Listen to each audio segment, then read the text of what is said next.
नमस्कार दोस्तों, इस लेक्चर के अंदर हम प्रमेय नंबर 1.6 और 1.7 इन दो प्रमेय को प्रूफ करेंगे। छोटे छोटे प्रमेय हैं, वैसे ही है जैसे पहले पीछे वाले प्रमेय हमने किए। ज्यादा बड़ी प्रमेय है नहीं, छोटे छोटे फील्ड के आइडिया के ऊपर है। तो प्रमेय नंबर 1.6 हमें कहती है क्षेत्र के दो अशून्य अवयव ए तथा बी के लिए, ना तो ए शून्य है ना बी शून्य। रिपीट कर रहा हूँ, ए और बी दोनों शून्य नहीं है। तो ये प्रमेय कहती है कि अगर आप ए और बी की गुणा करके इनवर्स निकालते हैं, मतलब उनका गुणन प्रतिलोम निकालते हैं, या फिर आप पहले गुणन प्रतिलोम निकालते हैं फिर गुणा करते हैं, तो ऐसा करने में सिर्फ ऑर्डर चेंज हो जाएगा और ऑर्डर का हमें कोई फर्क नहीं पड़ता, क्योंकि फील्ड है, फील्ड में ए गुना बी बराबर होता है B Guna A.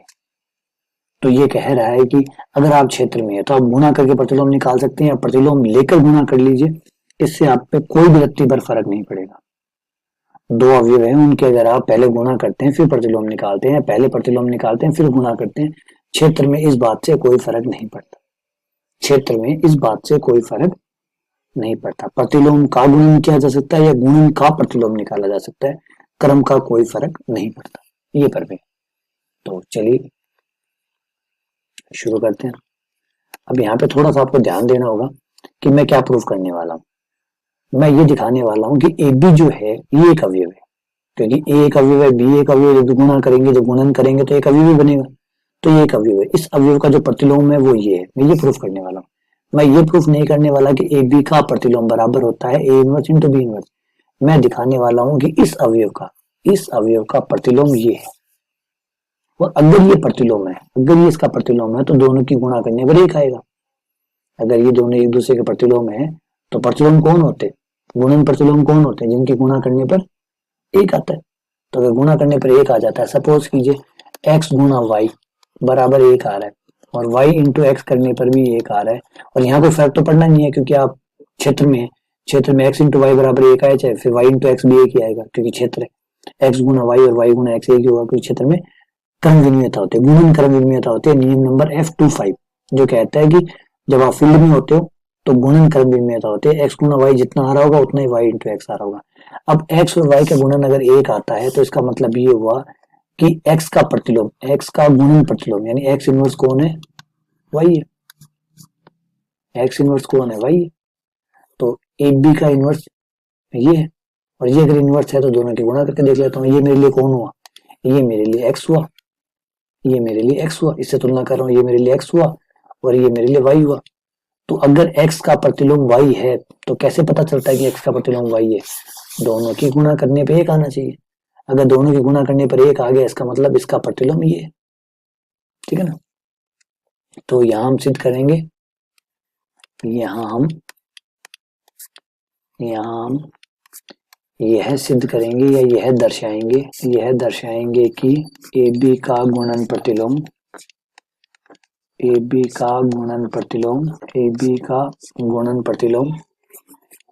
A inverse गुणा बी इनवर्स है। और ये दर्शाने के लिए हमें इन दोनों की गुणा करनी है और चेक करना है कि एक आता है या नहीं आता है। अगर गुणा करने पर एक आया तो गुणन प्रतिलोम है, नहीं आया तो नहीं है। ये लीजिए, गुणा करते हैं, ए बी गुणा ए इनवर्स बी इनवर्स। एक को अलग कर लिया, बी और ए इनवर्स को साथ में रख लिया, बी इनवर्स को बाद में कर लिया।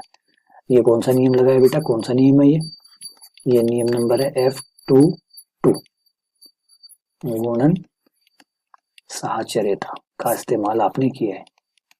गुणन साहचर्यता आपको ब्रैकेट लगाने का अधिकार देती है अपनी मर्जी से, तो मैंने अपनी मर्जी से ब्रैकेट्स लगा लिए। अब मैं ए इनवर्स को आगे रख रहा हूँ और बी इनवर्स को पीछे कर रहा हूँ। ये आगे पीछे का अधिकार मुझे किसने दिया, ये मुझे दिया नियम नंबर F25 ने, जिसका नाम है गुणन क्रम विनिमयता, जो मुझे कहता है अगर आप गुणा में हो तो आप क्रम विनिमयता का इस्तेमाल कर सकते हो। फिर मैं ए को और ए इनवर्स को साथ में रख रहा हूँ और बी इनवर्स को साथ में रख रहा हूँ।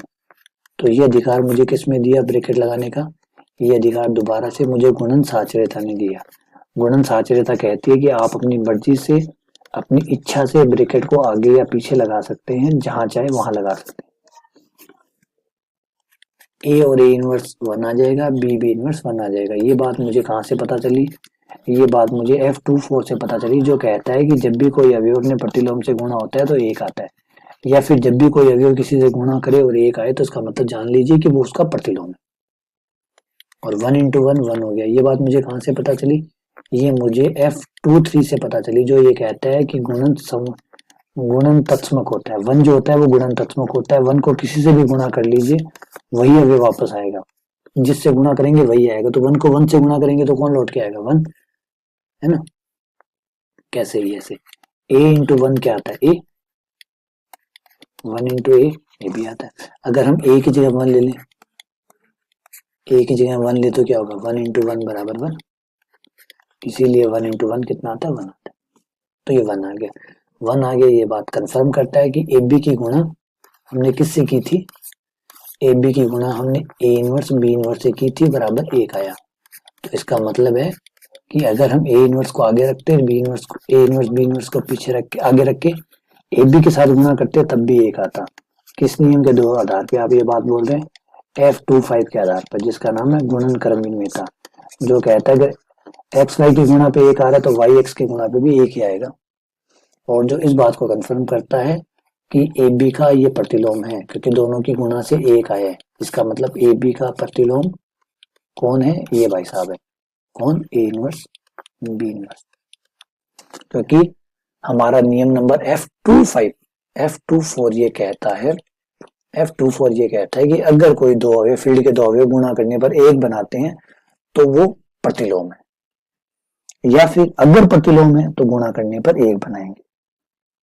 उम्मीद करता हूँ। चलिए आगे बढ़ते हैं। प्रमेय नंबर 1.7। प्रमेय नंबर 1.7 कहती है कि यदि F एक फील्ड है, यदि F एक फील्ड है तथा A और B दो अवयव है जो कि फील्ड से बिलोंग करते हैं, तो समीकरण A प्लस एक्स बराबर B, ये जो समीकरण है, का F में अद्वितीय हल होगा। का F में अद्वितीय हल x बराबर माइनस ए प्लस बी विद्यमान होता है। ये इसका हल होगा, मतलब x का मान होगा। तो दो बात प्रूफ करनी है। नंबर 1 का इसका हल f में है। नंबर 2 इकलौता हल है। इसके मतलब इसके दो आंसर नहीं हो सकते। ये जो हल है ये इकलौता है।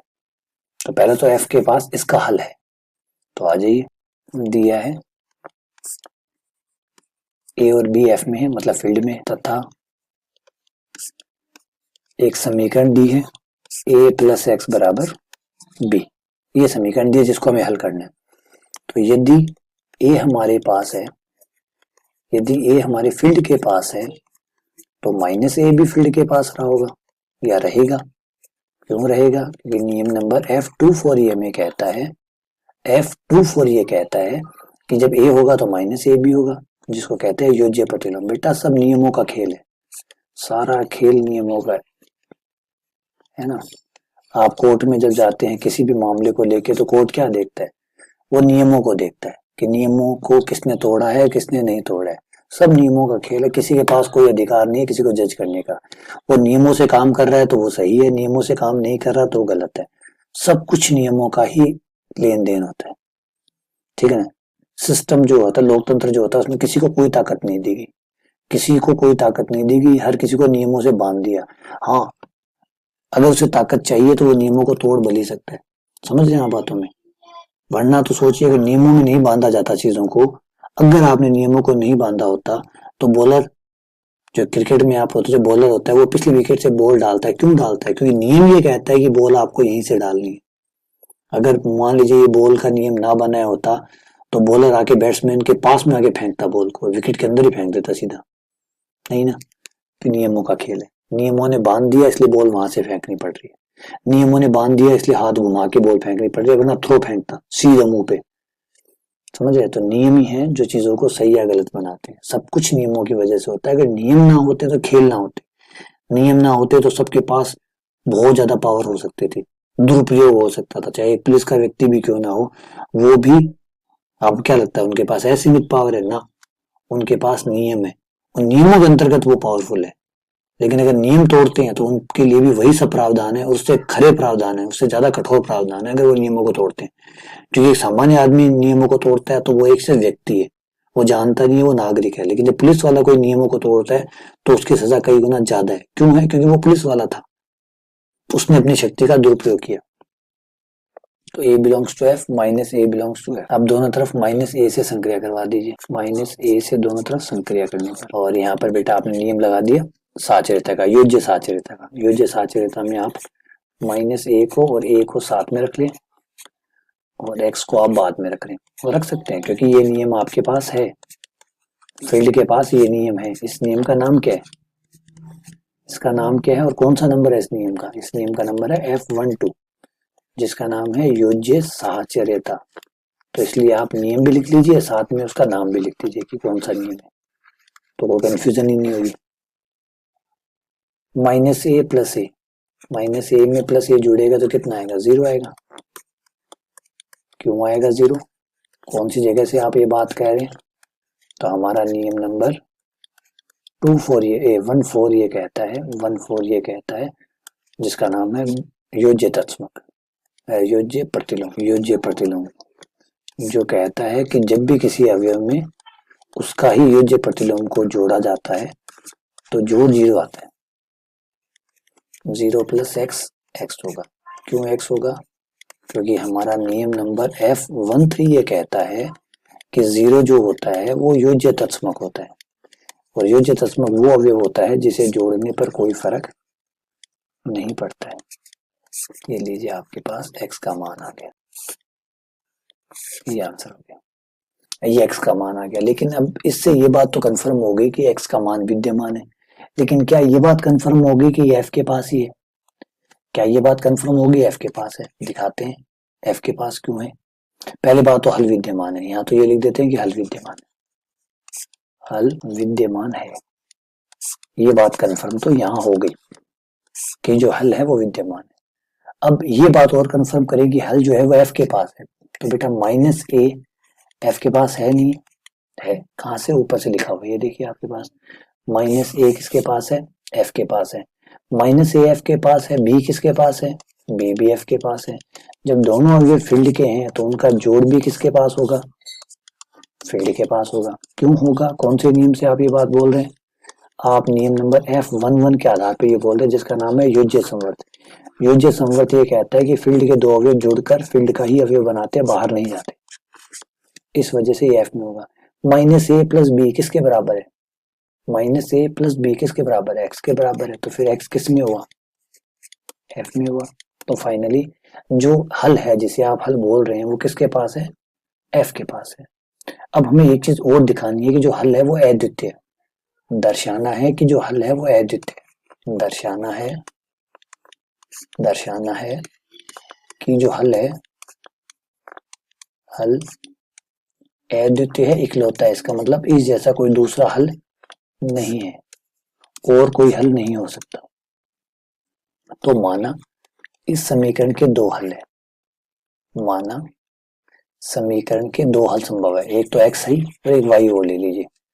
माना समीकरण के x तथा y दो हल है, x भी समीकरण का हल है और y भी समीकरण का हल है। यानी अगर आप समीकरण में x रखते हैं तब भी समीकरण संतुष्ट होगी, y रखते हैं तब भी समीकरण संतुष्ट होगी। यानी a प्लस एक्स बराबर b होगा, तथा अगर आप x की जगह y लेते हैं तो भी ये बराबर होगा।